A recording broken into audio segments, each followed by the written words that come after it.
की भांति आज भी हम यहाँ पर लाइव चर्चा का कार्यक्रम शुरू कर रहे हैं और यह लाइव चर्चा का जो कार्यक्रम है, यह प्रारंभ हो रहा है और आज का जो विषय है, वह है अपरोक्ष अनुभूति का महत्व। विवेक चूड़ामणि से यह विषय लिया गया है। अपरोक्ष अनुभूति की चर्चा आदि गुरु शंकराचार्य करते हैं। अपरोक्ष अनुभूति क्या है? पहले तो हम ये समझते हैं, फिर अपरोक्ष अनुभूति का महत्व क्या है यह समझ में आएगा। अपरोक्ष अनुभूति के विषय में चलिए विवेक चूड़ामणि में प्रेरणा देने के लिए कुछ बातें बताई गई हैं, वह भी हम चर्चा में लेंगे और साथ ही साथ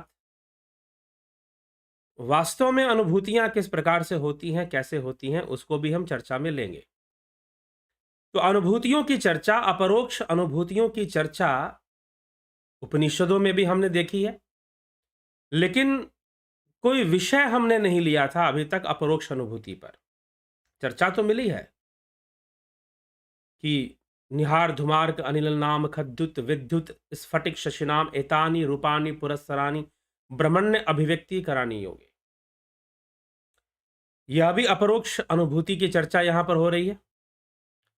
तो अपरोक्ष अनुभूति की चर्चा आज हम यहां पर विवेक चूड़ामणि के माध्यम से करेंगे और समझने का प्रयास करेंगे कि क्या है। तो कल की जो चर्चा थी वो आत्मज्ञान पर थी, जैसा कि आपको विदित है। आत्मज्ञान के महत्व पर थी कि आत्मज्ञान के बिना मुक्ति जो है वह सिद्ध नहीं हो सकती है। चाहे आप अच्छे से शास्त्रों का अध्ययन कर लें, चाहे आप बहुत प्रकार के पूजा पाठ विधान कर लें, ठीक है, लेकिन बिना अनुभूति के, बिना आत्मज्ञान के संभव नहीं है। वीणाया रूप सौंदर्यम तंत्री वादन सौष्ठवम प्रजारंजन मात्रम तन्न साम्राज्याय कल्पते वाग वैखरी शब्द झरी शास्त्र व्याख्यान कौशलम वैदुष्यम विदुषाम तद्वद भुक्तये ना तो मुक्तये। अर्थात जिस प्रकार वीणा का रूप लावण्य तथा तंत्री को बजाने का सुंदर ढंग मनुष्यों के मनोरंजन का ही कारण हो सकता है, उससे कुछ साम्राज्य की प्राप्ति कदापि नहीं होती। उसी प्रकार विद्वानों की वाणी की कुशलता, शब्दों की धारावाहिकता, शास्त्र व्याख्यान की कुशलता और विद्वता भोग ही का कारण अंत में बनती हैं, मोक्ष का नहीं बन पाती। यह बात यहां पर बताई गई है और बात भी बिल्कुल सही है। इसीलिए ध्यान योग में प्रवृत्त होना अनिवार्य है। मात्र बाह्य क्रियाकलापों तक ही सीमित नहीं रहना चाहिए, आत्मज्ञान की प्राप्ति करनी चाहिए। भगवान शिव भी स्कंद महापुराण में कहते हैं कि इदम तीर्थमिदम तीर्थ भ्रमंती तामसा जना आत्म तीर्थम न जानंती कथम मोक्षम वरानने। तो इदम तीर्थमिदम, बहुत सारे तीर्थों की यात्रा करने वाले तामसी लोग जो आत्म तीर्थ को ही नहीं जानते, भला उन्हें मोक्ष कैसे प्राप्त होगा। तो यह बात समझाने की कोशिश पहले भी हो चुकी है। तो आत्मज्ञान, आत्मतीर्थ का ज्ञान जरूरी है, अनिवार्य है। लेकिन यह होता कैसे है? इसका प्रारंभ तो अपरोक्ष अनुभूति से होता है। अपरोक्ष अनुभूति मतलब प्रत्यक्ष अनुभूति। प्रत्यक्ष अनुभूति का आना जरूरी है। अब यहां पर किस प्रकार की अनुभूति का बात किया जा रहा है? थोड़ा सा जब भी अनुभव की बात आएगी तो ज्ञान की बात आएगी, और जब भी ज्ञान की बात आएगी तो ज्ञान मीमांसा की बात आ जाएगी। ज्ञान मीमांसा, एपिस्टेमोलॉजी जिसे कहते हैं। दर्शन शास्त्रों का जब हम अध्ययन करते हैं तो उसमें ज्ञान मीमांसा का अध्ययन होता है और बहुत महत्वपूर्ण होता है कि कोई ज्ञान कैसे प्राप्त किया जा रहा है। अगर आपको बताना होता है, अगर आप एक दार्शनिक हैं, ज्यादातर लोग दार्शनिक होने का सही अर्थ नहीं समझते हैं। अगर आप कोई कंक्लूजन देते हैं, कोई थ्योरी देते हैं, अगर उसमें कोई फैक्ट अगर आप देते हैं, तथ्य रखते हैं, तो वह तथ्य आप तक कैसे पहुंचा। अगर कोई नॉलेज है तो वो नॉलेज आपको कैसे मिला। इस बात की चर्चा जब होगी तो ज्ञान मीमांसा की चर्चा होगी। ज्ञान की प्राप्ति कैसे हुई है, ज्ञान पर चिंतन करना ज्ञान मीमांसा है कि ज्ञान कैसे आया है। अगर आप ये कहते हैं कि बारिश हो रही है तो आपको कैसे पता चला? आपने देखा? आपने पानी गिरते हुए देखा? आपने क्या बादल देखे आकाश में? नहीं। तो आपने कैसे कह दिया कि बारिश हो रही है? आप कुछ भी नहीं कह सकते। आप कुछ भी नहीं कह सकते। तो इसीलिए ज्ञान मीमांसा से हमें पता चलता है कि कोई वस्तु का ज्ञान कैसे हो रहा है। तो यहां पर अपरोक्ष अनुभूति की बात की जा रही है। तो हम किसी का ज्ञान को कैसे प्राप्त करते हैं? ज्ञानेंद्रियों से प्राप्त करते हैं। ज्ञानेंद्रियों से हम प्राप्त करते हैं अनुभूतियां। तो ज्ञानेंद्रियों से प्राप्त होने वाली अनुभूतियां कितने प्रकार की हो सकती हैं? तो बताया गया प्रत्यक्ष, अनुमान, उपमान, शब्द, अर्थापत्ति, अनुपलब्धि। अर्थापत्ति तक की चर्चा न्याय दर्शन में की गई।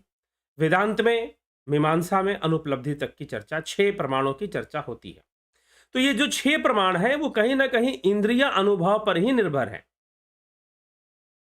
ये सब के सब इंद्रिय अनुभव पर निर्भर है। प्रत्यक्ष मतलब डायरेक्ट परसेप्शन। प्रत्यक्ष ही अपरोक्ष है। प्रत्यक्ष ही अपरोक्ष है। तो प्रत्यक्ष मतलब डायरेक्ट इंद्रियों के द्वारा सीधा अनुभव होना। दूसरा है अनुमान, इन्फरेंस। इन्फरेंस के माध्यम से अनुमानित होना। जैसे कि आपने पानी गिरता देख कहा बारिश हो रही है, धुआं देख कहा अग्नि अग्नि आग लगी है तभी तो धुआं निकलेगा। तो इस प्रकार से कहना, यह जो है इन्फरेंस है, अनुमान है। फिर उपमान, कंपैरेटिव नॉलेज।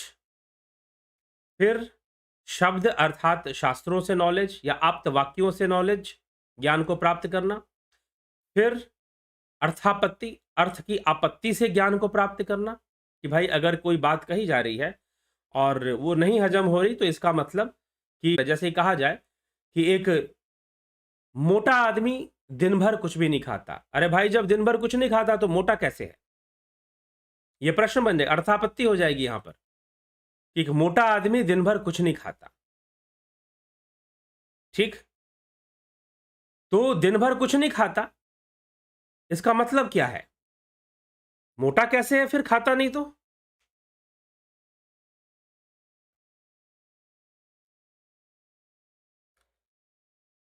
अगर खाता नहीं है तो फिर मोटा कैसे है? तो यह प्रश्न बनेगा। तो इसका मतलब यह है कि रात को खाता है, अगर दिन में नहीं खाता तो रात को दबाकर खाता होगा। फिर यह अर्थ हम निकाल सकते हैं। तो अर्थापत्ति यहां पर हो जाती है। वैसे ही अनुपलब्धि, किसी वस्तु का ना होना, उसकी बाह्य बाह्य साधनों पर निर्भर करते हैं। ये सारे माध्यम बाह्य साधनों पर ही निर्भर करते हैं। लेकिन जो अपरोक्ष अनुभूति है, जो योगज अनुभव है, न्याय दर्शन में इनको योगज अनुभव कहा गया। तो योगज अनुभव अर्थात कि जो ध्यान योग से होने वाली अनुभूतियां हैं, ध्यान योग से होने वाली आंतरिक अनुभूतियां हैं, जिनको हम ट्रांसेंडेंटल एक्सपीरियंसेस भी कहते हैं। ट्रांसेंडेंटल मेडिटेशन के थ्रू ट्रांसेंडेंटल एक्सपीरियंस भी आ जाती हैं। ध्यान योग की सूक्ष्म अनुभूतियां होती हैं। तो ध्यान योग की जो सूक्ष्म अनुभूतियां हैं उन्हीं के लिए आदि गुरु शंकराचार्य यहां पर अपरोक्ष अनुभूति की चर्चा करते हैं। ठीक है, यहां पर वह अपरोक्ष अनुभूति की चर्चा करते हैं। तो थोड़ा सा लग रहा है कि इंटरनेट से बाधा आ रही है, कोई बात नहीं, कुछ देर में ठीक हो जाएगा, आप चिंतित ना हो।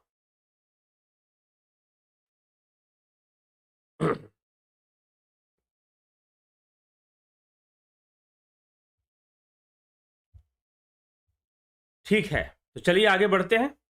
तो अपरोक्ष अनुभूति, अपरोक्ष अनुभूति की चर्चा यहां पर हम आपको दे रहे हैं और आदि गुरु शंकराचार्य इसके विषय में जो श्लोक लिख रहे हैं, जो दे रहे हैं, क्या बातें हैं, तो वो कहते हैं बड़ी सुंदर बात है।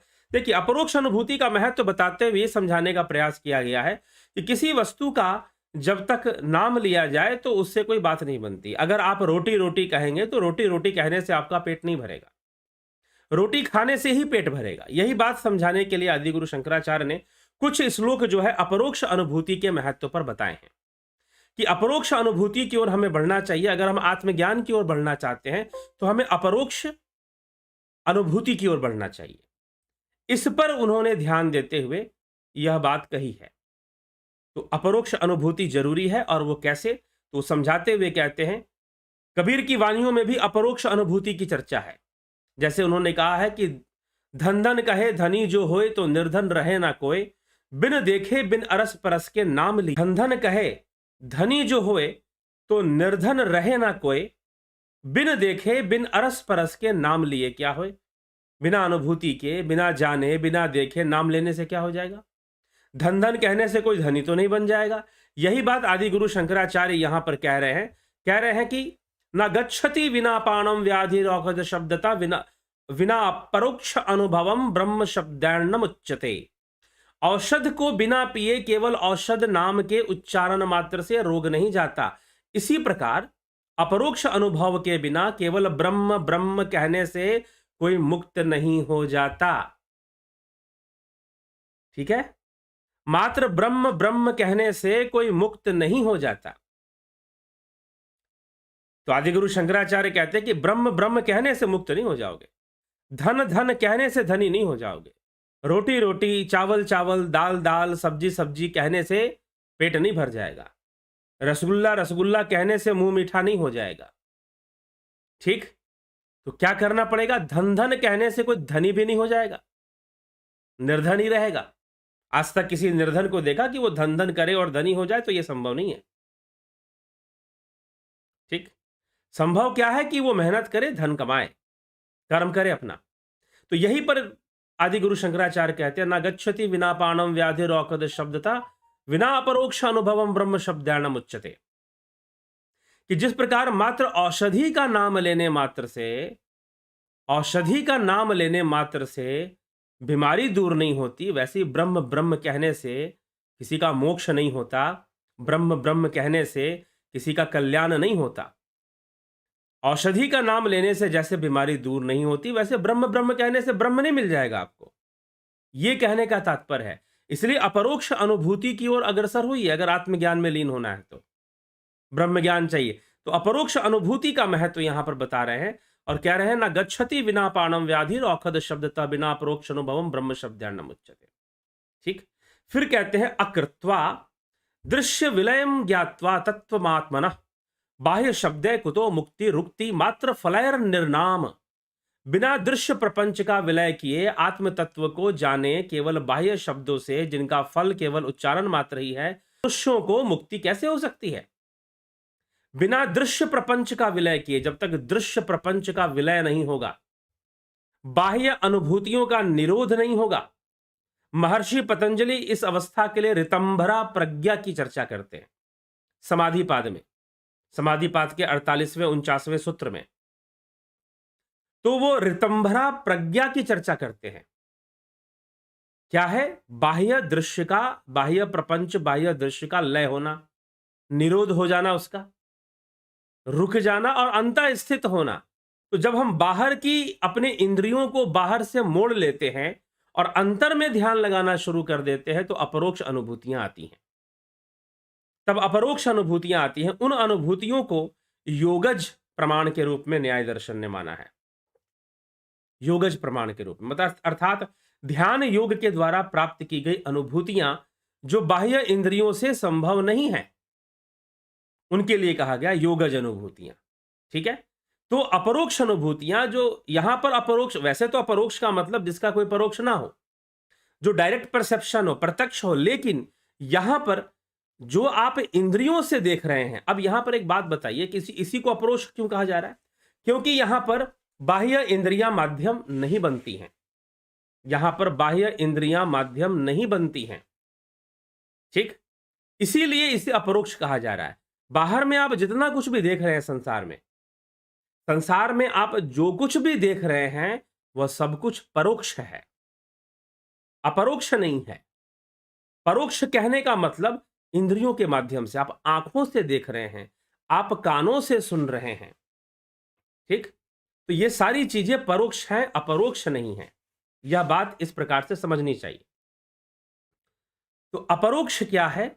जो इंद्रियों के माध्यम से ना हो, जो योगज अनुभव हो, ध्यान योग के द्वारा जो अनुभूतियां प्राप्त हो रही हों, उनको अपरोक्ष कहा जा रहा है, जो अपने भीतर अपने आप से ही होती हैं। ठीक? अपने भीतर अपने आप से ही होती हैं। तो वह जो है, हमें वह क्रियाएं हम जब जानते हैं, साधनाएं हम जानते हैं, तो अपरोक्ष अनुभूति से जुड़ जाते हैं। तो यही आदि गुरु शंकराचार्य यहां पर कहना चाहते हैं कि मात्र दृश्य प्रपंच का विलय किए और आत्म तत्व को जाने केवल बाह्य शब्दों से, जिनका फल केवल उच्चारण मात्र है, मनुष्यों की मुक्ति कैसे हो सकती है? ठीक? आकृत्वा शत्रु संहार मगत्वा खिल भूश्रियम राजा हमेति शब्दानो राजा भवितु मरहति। बिना शत्रुओं का वध किए, बिना संपूर्ण पृथ्वी मंडल का ऐश्वर्य प्राप्त किए मैं राजा हूं, ऐसा कहने से कोई राजा नहीं हो जाता। ऐसा कहने से कोई राजा नहीं हो जाता। राजपाट मिला नहीं, पृथ्वी का राज मिला नहीं, और तुम घोषणा कर रहे हो कि मैं राजा हूं, ऐसा कहने से कोई राजा नहीं हो जाता। ठीक? आप्तोक्तिम खननम तथोपरिशिलाधुतकर्षणम स्वीकृतिम निक्षेपः संपेक्षते नहि बहि शब्दैस्तु निर्गच्छति।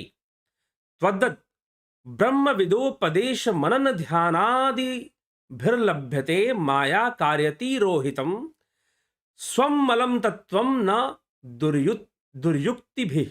अर्थात प्रथम किसी विश्वसनीय पुरुष के कथन की और फिर पृथ्वी को खोदने, कंकड़ पत्थर आदि को हटाने तथा स्वीकार करने की आवश्यकता होती है। कोरी बातों से वह बाहर नहीं निकलता। अगर पृथ्वी में गड़ा हुआ अगर धन है, उसे प्राप्त करना चाहते हो, तो किसी विश्वसनीय पुरुष के कथन की और फिर पृथ्वी को खोदने की, कंकड़ पत्थर आदि हटाने की तथा प्राप्त हुए धन को स्वीकार करने की आवश्यकता होती है, तब जाकर आपको धन मिलेगा। कोरी बातों से वह बाहर नहीं निकलेगा। मात्र बातें करने से नहीं कि यहां पर धन गड़ा है, धन गड़ा है, धन गड़ा है, ऐसा कहने से कुछ नहीं हो जाएगा।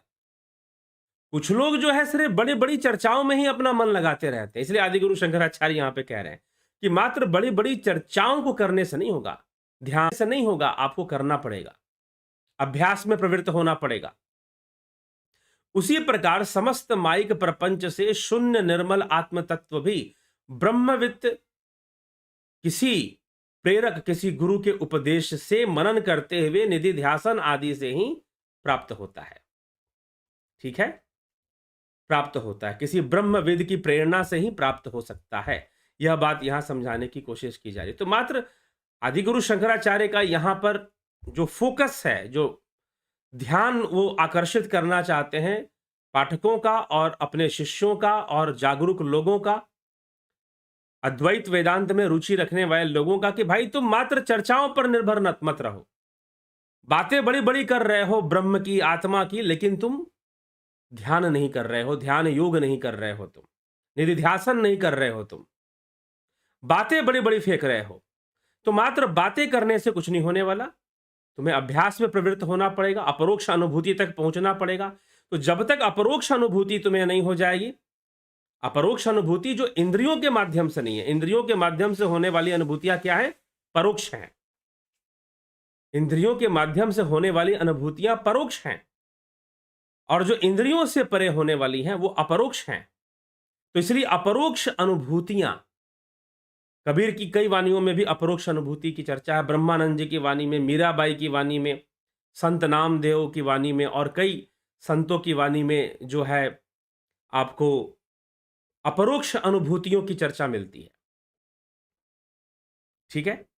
तो वो ऐसे ऐसे अनुभूतियों को चर्चा करते हैं कि हमें घट में ही दर्शन होता है, अनुभूतियां होती हैं, तो उसकी, तो इसलिए अपरोक्ष अनुभव की ओर आकर्षित कर रहे हैं कि अपरोक्ष अनुभूति की ओर आगे बढ़ो। मात्र कथा कहानी और मात्र बातों को सुनते रहने से कुछ ना होने वाला, अपरोक्ष अनुभूति की ओर बढ़ना चाहिए, ध्यान योग करना चाहिए। और ध्यान योग का जो कोर्स है, जो लोग ज्वाइन करते हैं, जिन लोगों ने ध्यान योग का कोर्स किया और जिन लोगों ने ध्यान योग कोर्स करके जो ध्यान योग जिन्होंने ज्वाइन किया और जो कर रहे हैं, ठीक, वो सब जो है ऐसी अपरोक्ष अनुभूतियों का अनुभव प्राप्त कर लेते हैं। वो सभी अपरोक्ष अनुभूतियों का अनुभव जो है प्राप्त कर लेते हैं। ऐसा देखने में आया है, ऐसा होता ही है, देखने में क्या है, ऐसा होता है। तो अपरोक्ष अनुभूतियों से जुड़ने के लिए, अपरोक्ष अनुभूतियों को प्राप्त करने के लिए ही तो यह ध्यान योग का कोर्स है।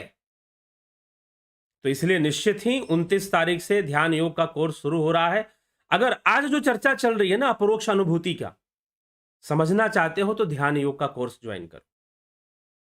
अपरोक्ष अनुभूति क्या चीज होती है, बियॉन्ड सेंसेस एक्सपीरियंसेस क्या चीज होती हैं, जो ध्यान योग के द्वारा होती हैं, साधना के द्वारा होती हैं। If you want to understand then join the course of dhyan yoga और उस दिव्य अनुभूतियों को प्राप्त करो। तो अपरोक्ष अनुभूति की चर्चा आदि गुरु शंकराचार्य यहां कह रहे हैं। अंत में कहते हैं तस्मात् सर्व प्रयत्नेन भवबंध विमुक्तये स्वरेव यत्नः कर्तव्यो रोगादाविव पंडितः। इसलिए रोग आदि के समान भव बंध की निवृत्ति के लिए विद्वान को अपनी संपूर्ण शक्ति लगाकर स्वयं ही प्रयत्न करना चाहिए। उसे स्वयं अपने आप को स्वयं प्रयत्न करना चाहिए। हाँ, उसके पहले वो कह देते हैं किसी ब्रह्मविद के पास ब्रह्म विदोपदेश मनन ध्यानादि भिर्लभ्यते। सुनिए क्या कह रहे हैं, ब्रह्म विदोपदेश मनन ध्यानादिर भिर्लभ्यते, अर्थात ये किसी ब्रह्मविद की शरण में जाओ, जो ब्रह्म का विद है, जो ब्रह्मविद मतलब जो ब्रह्म के बारे में जानता है, खुद योगी है, ध्यानी है, उससे उपदेश प्राप्त करो। ब्रह्म विदो उपदेश मनन ध्यान आदि, अर्थात ब्रह्म विद की शरण में मनन और ध्यान आदि का लाभ उठाइए, ध्यान योग सीखिए अगर आप अपरोक्ष अनुभूति को प्राप्त करना चाहते हैं। तो आदि गुरु शंकराचार्य यहां पर अपरोक्ष अनुभूति कैसे प्राप्त होगी सब कुछ बता रहे हैं। पहले तो वो अपरोक्ष अनुभूति का महत्व बता रहे हैं कि भाई बिना अपरोक्ष अनुभूति के बात नहीं बनने वाली।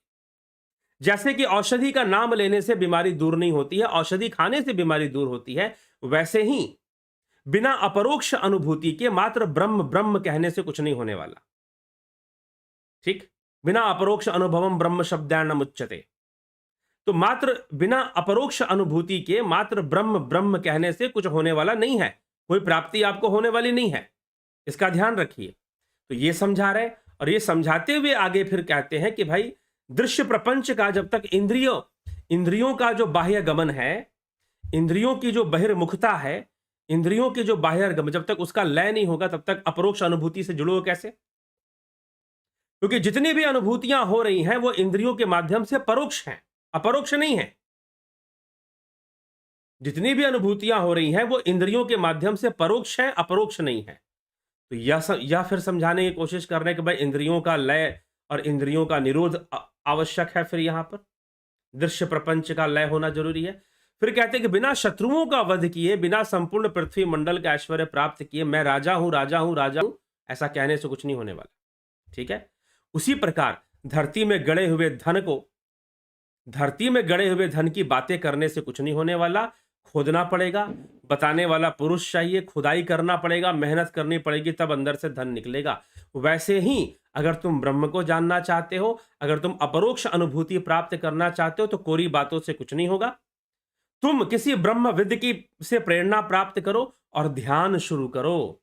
ध्यान लभ्यते माया कार्यति रोहितम स्वमलम तत्वम न दुर्युक्ति भी, अर्थात कि शून्य जो कोरी बातों से कुछ नहीं होगा, उसी प्रकार गुरु के उपदेश से, ब्रह्मविद के उपदेश से, उसके यहां पर गुरु शब्द भी कह दिया जा रहा है परंतु ब्रह्मविद शब्द का प्रयोग आदि गुरु शंकराचार्य ने किया, गुरु शब्द का प्रयोग नहीं किया है।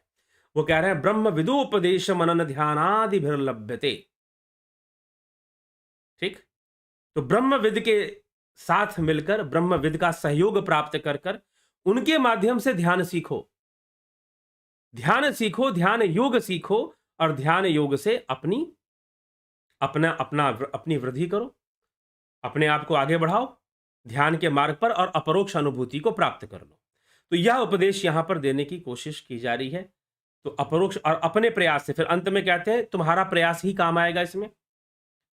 गुरु मार्ग दिखा सकता है, आपको बता सकता है कि कैसे कैसे ध्यान करना है, कैसे कैसे ध्यान में आने वाली बाधाओं से बचना है, कैसे कैसे ध्यान करना है और कैसे कैसे ध्यान योग में आने वाली बाधाओं से बचना है।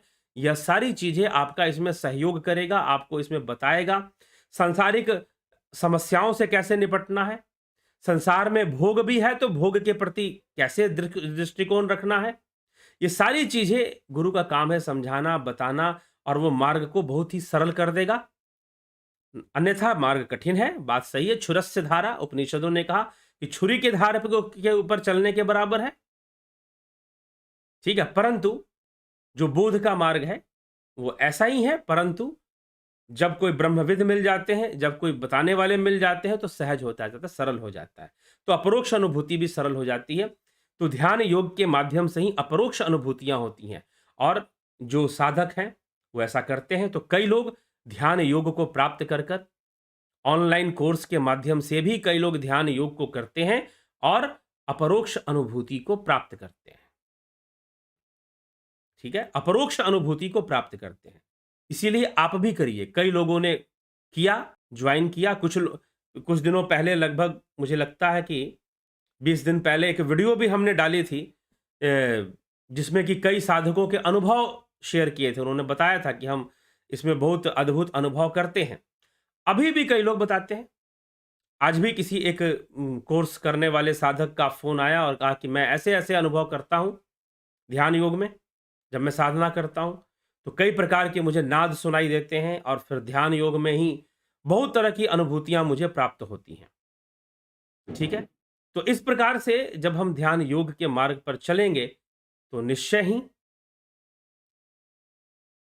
जो है हम उसको समझ पाएँगे, ठीक है? तो ये चीज़ है। तो चलिए इसके तो यही अपरोक्ष अनुभूति की चर्चा आदि गुरु शंकराचार्य ने यहाँ पर किया है, ठीक? तो हम इसको कर ही अपने लक्ष्य तक पहुँच सकते हैं, और यह मात्र ध्यान योग के द्वारा ही संभव है, ठीक? चलिए, आगे बढ़ते हैं और आपके कमेंट्स भी देख लेते हैं कौन क्या कहता है। ध्यान योग करना चाहते हैं, ध्यान योग का कोर्स ज्वाइन करना चाहते हैं आप, तो फिर आप जो है इसको आप व्हाट्सअप कर आप डिटेल ले लीजिए कि कैसे ध्यान योग का कोर्स ज्वाइन करना है। कई लोगों ने डिटेल लिए हैं और कुछ लोगों ने ज्वाइन कर भी लिया है। 29 तारीख से शुरू होगा, 28 तारीख तक ज्वाइनिंग होगी। आप करिए इसको, ठीक? चलिए आगे बढ़ते हैं और चर्चा करते हैं। हरिमोहन गुप्ता जी क्या कह रहे हैं? 4 तरह की मुक्ति बताइए, क्या यह परम धाम के लिए सायुज्य आदि? कृपया मार्गदर्शन करें। सायुज्य आदि का क्या मतलब है जी? पूरा नाम उसका पूरा लिखिए, चारों प्रकार की जो भी मुक्ति का आप चर्चा करना चाहते हैं। हाँ, मुक्तियाँ होती हैं, इसमें सही बात है कि 2 प्रकार की मुक्ति तो ऐसे ही है कि एक सिद्धि के द्वारा, एक अगर महर्षि पतंजलि की हम बात करें तो ऋतंभरा प्रज्ञा में वह जो साधक है वो जीवन मुक्त हो जाता है, इंद्रिय बाह्य इंद्रियों से मुक्ति मिल जाती है वहाँ पर, ठीक है? और भी कई अवस्थाओं का अलग-अलग शास्त्रों में अलग-अलग प्रकार से चर्चा की गई है, ठीक?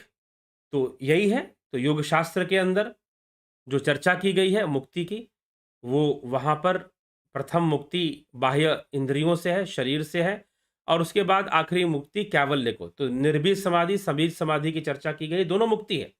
सबीज समाधि भी मुक्ति है, निर्बीज समाधि भी मुक्ति है, ठीक? लेकिन जो अंततः जीवत्व की अवस्था से जो मुक्ति है, वो निर्बीज से ही संभव है, कैवल्य से ही संभव है। रूपलाल विश्वकर्मा जी, जितेंद्र साहू जी, हरिमोहन गुप्ता जी, सूक्ष्म शरीर में परिवर्तन होता है या नहीं? होता है, बिल्कुल होता है, क्यों नहीं परिवर्तन होता है? अभी तो सूक्ष्म शरीर का विषय आने वाला है। अभी तो सूक्ष्म शरीर का विषय यहाँ पर विवेक चूड़ामणि में आने वाला है, ठीक? क्या हमारे कर्म संस्कारों में सब परिवर्तन नहीं आ रहा? क्या हमारी भावनाओं में परिवर्तन नहीं आ रहा? और जब आ रहा है तो सूक्ष्म शरीर में भी परिवर्तन आ ही रहा है। अवधेश कुमार, उषा श्रीवास्तव जी, भूप सिंह खिचर जी, सविता नायक, ताते उमा मोक्ष नहीं पायो, दशरथ भेज भगति मन लायो, वेद भक्ति क्या है? दशरथ भेज भगति ताते उमा मोक्ष नहीं पायो दशरथ भेज, भगति मन लायो, वेद भक्ति क्या है कृपया समझा। ये मानस का विषय है। जब मानस व्याख्या करेंगे तो उसकी चर्चा करेंगे। बाकी वेद भक्ति क्या है, वेद को ही भगवान माना है। आचार्य कुमारिल भट्ट ने वेद को ही भगवान बताया कि वेद स्वयं ही भगवान है, क्योंकि वेद ही सारे भगों को संभालने वाले हैं और सारे भगों से संपन्न है, इसीलिए वेद को भगवान भी कहा है। तो मन वेद भक्ति क्या है, तो वेद भक्ति भेज भक्ति या वेद भक्ति, दशरथ वेद भक्ति मन लाए। हाँ, वेद भक्ति मतलब वेद का ज्ञान, आत्मज्ञान। वेद का संबंध भी आत्मज्ञान से है। वेद मतलब विद धातु से बना है, जिसका अर्थ ही है जानना। ठीक है, जानने का तात्पर्य है। तो और भक्ति का मतलब है योग, भक्ति का मतलब है लय, लय होना, यह भक्ति की प्रक्रिया है। ठीक, तो शब्दों से यही अर्थ निकलता है। बाकी उस पूरे प्रसंग को पढ़ेंगे तो पूरा अर्थ हमें समझ में आ जाएगा कि क्या किस संदर्भ में कौन सी बात कही जा रही है। योगेंद्र पंडित, बहुत अभिनंदन है। सरोज कृष्णानी जी, बलदाऊ नाथ योगी, रमेश पेशवानी, अबनी प्रधान, राम निवास मीना, पिंटू वासवा, स्मृति रस्तोगी, बहुत बहुत अभिनंदन है आपका। विक्रम सिंह जी, कन्हाई कुमार जी, चितरंजन बरुआ जी, बहुत अभिनंदन। रोमेश चोपड़ा, गौरव जी, बहुत अभिनंदन। अर्जुन चौहान जी, ज्ञावली शर्मा, अनिल कुमार, संजय शोदिया, ओम हरि नमन, गोपाल शर्मा। जिन इंद्रियों से केवल ब्रह्म की ही प्राप्ति होती है उन्हें ज्ञान इंद्रियां क्यों कहा गया, बाह्य संदर्भ में कहा गया है। इसीलिए तो अभी मैंने चर्चा करते हुए कहा ना कि इंद्रियों का अनुभव परोक्ष है, अपरोक्ष नहीं है।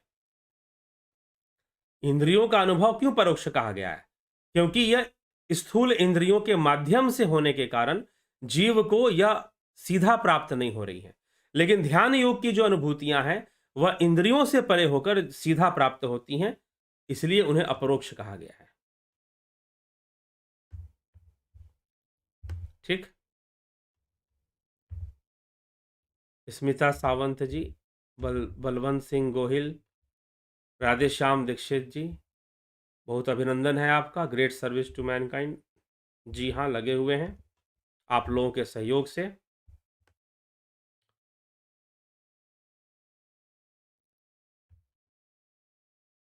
ठीक, बलवंत सिंह गोहिल जी नो साउंड लिख रहे हैं, साउंड तो आ ही रहा है वैसे। चलिए, राम प्रकाश जी, मिथिलेश सिंह जी, ज्योति दत्ता जी, मिथिलेश सिंह, श्वेता कुमारी, रचना जी, संजय कुमार। भूत प्रेत सिद्धि योग में सहायता मिलती है। शिवजी शमशान की भस्म लगाएं, ध्यान किया करते हैं, कारण बताएं। भूत प्रेत सिद्धि योग से सहायता मिलती है। सहायता मिलती है तो साथ ही साथ पतन भी होता है। उसी भूत प्रेत लोक की ओर ही जीवात्मा फिर चलना शुरू कर देती है और मृत्यु के बाद निषिद्ध गति होती है, अधोगति होती है जीवात्मा की। ठीक है, अगर वो भूत प्रेत की सिद्धियों में लगता है, इसे निषिद्ध विद्या कहा गया है। निषिद्ध विद्या जो नहीं करना चाहिए। ठीक है, इससे बचे तो बेहतर है। ध्यान योग की शक्तियों का विकास करें।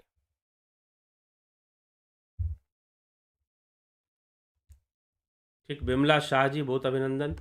चंद्रेश्वर पांडे जी, इंद्रियों की अनुभूति तो प्रत्यक्ष होता है, तो इसे परोक्ष क्यों कहा जा रहा है। ज्योति दर्शन नाद श्रवण परोक्ष है या ज्योति श्रवण दर्शन नाद श्रवण अपरोक्ष है, अपरोक्ष है। ठीक है, क्योंकि यह साधक को अपने भीतर ही हो रहा है, अपने आप ही हो रहा है। इंद्रियां माध्यम नहीं बनती हैं, जो बाह्य इंद्रियां हैं वह इसमें माध्यम नहीं बनती हैं, इसीलिए वह सब अपरोक्ष है। इंद्रियों की जो अनुभूतियां हैं इंद्रियों के माध्यम से हैं और इंद्रियों के कारण हैं, मतलब जैसा इंद्रियां दिखाना चाहती है वैसी हैं, इसी कारण से वह परोक्ष है। परोक्ष मतलब किसी के माध्यम से है, डायरेक्ट परसेप्शन नहीं है। लेकिन जो योग के अनुभव है, जो ध्यान योग की अनुभूति है, ज्योति दर्शन नाद श्रवण आदि की जो बातें करते हैं, वो भीतर ही भीतर जीव को होती हैं। वह इंद्रियों पे, उसे ब्रह्मानंद जी की वाणी आती है कि बिन भूमि एक महल बना है, तामे जोत उजारी रे, अंधा देख देख सुख पावे, बात बतावे सारी रे। बिना बजावे निस्दिन बाजे, घंटा शंख नगाड़ी रे, बहरा सुन सुन मस्त होता है, तनकी सुधी बिसारी रे। बिना बजावे निस्दिन बाजे, घंटा शंख नगाड़ी रे। ठीक, तो इस प्रकार से है। और इंद्रियों के माध्यम से जो हो रही है वो परोक्ष है। अर्जुन पाटिल जी बहुत अभिनंदन। चंद्रेश्वर पांडे या अपरोक्ष, ठीक है, हो गई चर्चा। सविता नायक जी, पांडे जी, चर्चा हो चुकी है इस पर। ठीक, आगे चलते हैं। थोड़ा सा स्क्रीन अप डाउन हो जा रहा है अपने आप, चलिए कोई बात नहीं। श्वेता कुमारी जी बहुत अभिनंदन।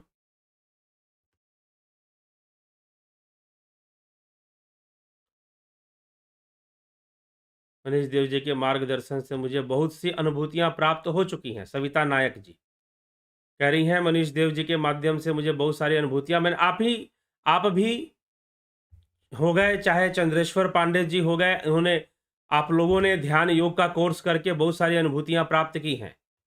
ठीक है, गणेश पवार जी, विजय बिरादर जी, ठीक। Can you able to give briefly about aparoksha gyan? क्या ब्रीफली, क्या चर्चा चल रही है, आप सुनिए। और अपरोक्ष के लिए तो ध्यान योग ही करना पड़ेगा।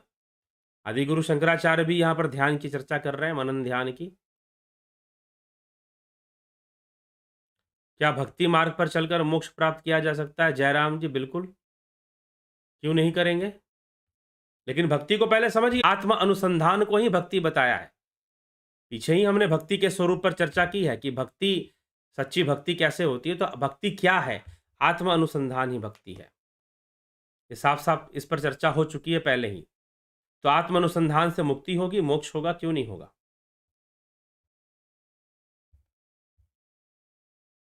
ठीक, तो इसके लिए चिंता करने की जरूरत नहीं है। वीरेंद्र मिश्रा, नमः शिवाय। अपरोक्ष अनुभूति में ब्रह्मा विष्णु महेश ज्ञान देते हुए प्रतीत होते हैं कि कोई फायदे नहीं है। शाम नहीं, ऐसी कोई बात नहीं है। ब्रह्मचर्य के फायदे हैं जी, क्यों नहीं है। मानव अधा श्रद्धा निर्मूलन, मैंने ये जानते नहीं है ये क्या, कौन सी संस्था वाले हैं या क्या है, मुझको नहीं पता, मैंने सुना नहीं है ये नाम। शाम मां श्रद्धा निर्मूलन क्या चीज है और कौन सी संस्था है, कौन से गुरुजी चलाते हैं, मुझको नहीं पता है। ब्रह्मचर्य के कोई फायदे नहीं है, ऐसी बात नहीं है। कौन कहता है ब्रह्मचर्य के फायदे नहीं है? पहले हाँ, ब्रह्मचर्य को लोग समझते नहीं है कि ब्रह्मचर्य क्या चीज है। ब्रह्मचर्य क्या है, इस विषय को सही से समझने वाले बहुत कम लोग। मात्र विवाह न करना आदि को ही, या स्त्री पुरुष का संग ना करे, पुरुष स्त्री का संग ना करे, मात्र इतना ही वह ब्रह्मचर्य मानते हैं। इसी को सिर्फ ब्रह्मचर्य कह देते हैं। तो ब्रह्मचर्य मात्र इतना ही नहीं है। ठीक है, ये आप समझिए, इस विषय को समझ लीजिए। तो ब्रह्मचर्य की समझ सही से पैदा होनी चाहिए, तभी जाकर ब्रह्मचर्य होगा, नहीं तो ब्रह्मचर्य भी नहीं होगा। तो ये काम करें आप अपना, और इसको समझें और आगे बढ़ें। ध्यान योग की अगर अपरोक्ष अनुभूति का विषय समझना है, अपरोक्ष अनुभूति को प्राप्त करना है, तो निश्चय ही ध्यान योग का कोर्स ज्वाइन कीजिए, जो कि 29 नवंबर से 29 नवंबर से शुरू हो रहा है। शुरू कीजिए और उसका पूरा पूरा लाभ उठाइए। ठीक, तभी जाकर ध्यान योग के द्वारा ही अपरोक्ष अनुभूतियों का भी अनुभव होकर समझ में आ सकता है कि अपरोक्ष अनुभूति किसे कहेगी। इसलिए कई लोग जो यहाँ पर लिख रहे हैं कि हाँ मैंने कोर्स किया और मुझे अनुभूति प्राप्त हुई, तो आप भी कोर्स करिए और अनुभूति को प्राप्त कीजिए। ठीक है, तो चलिए, ये कोर्स की जानकारी, उसका कितना बिल्कुल शुल्क होता है जी, दक्षिणा होती है उसकी, आपको देना पड़ता है, ताकि जो भी ज्वाइन कर रहा है एक गंभीरता से ज्वाइन करे। वो हल्के में ऐसे नहीं भी मन किया तो ज्वाइन कर लिया, नहीं तो नहीं। इसीलिए यह शुल्क भी है, आप इसको ज्वाइन करिए और इसका पूरा पूरा लाभ उठाइए। ठीक है, तो चलिए आगे बढ़ते हैं हम। आगे बढ़कर जो है चर्चा को आगे बढ़ाएंगे और विराम देंगे अभी। और कल जो है फिर 9 बजे हम विवेक चूड़ामणि की रोमांचक चर्चा को आगे बढ़ाते हुए अनेक महत्वपूर्ण विषयों को देखें।